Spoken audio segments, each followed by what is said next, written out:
Hi friends, మీరు డాగ్స్ని పెట్స్ని కొనాలనుకున్నా అమ్మాలనుకున్నా మన channel WhatsApp నెంబర్కి మెసేజ్ చేయండి.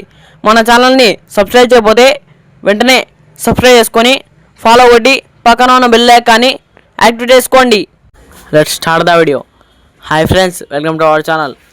ఈరోజు మీకోసం గుడ్ క్వాలిటీ లాబ్రడార్ డాగ్ అనేది అమ్మకాన్ని తీసుకురావడం జరిగింది. Only 1 male dog available. Dog యొక్క ఏజ్ వచ్చేసి 1 year. Up to date vaccinations అన్ని కంప్లీట్ అని చెప్పడం జరిగింది. డాగ్కి ఎటువంటి హెల్త్ ప్రాబ్లమ్స్ అనేవి ఏమని చెప్పడం జరిగింది. డాగ్ యొక్క లొకేషన్ వచ్చేసి Gudur, Andhra Pradesh. Transportation not available. మీరు డాగ్ ఉన్న లొకేషన్కి వెళ్ళి చూసి మీకు నచ్చితే తీసుకోండి అని చెప్పడం జరిగింది. డాగ్ యొక్క ప్రైస్ వచ్చేసి 8K అనగా 8,000. ఇక డాగ్ కావాలన్న టైటిల్లో ఓనర్ నెంబర్ అనేది డిస్ప్లే చేయడం జరిగింది. కాల్ చేయండి. మీరు ఓనర్ గారి పూర్తి వివరాలు వెరిఫై చేసుకున్నాక మాత్రమే ఇవన్నీ పంపించండి. మా దగ్గర ఓనర్ గారి నెంబర్ తప్ప ఇక ఏమి వివరాలు ఉండవు. మన ఛానల్లో డాగ్స్ పెట్స్ని కొనాలన్నా అమ్మాలన్నా మన ఛానల్ వాట్సాప్ నెంబర్కి మెసేజ్ చేయండి. మన ఛానల్ని కొత్త విషయాలు సబ్స్క్రైబ్ చేసుకోకపోతే సబ్స్క్రైబ్ చేసుకొని ఫాలో అవ్వండి.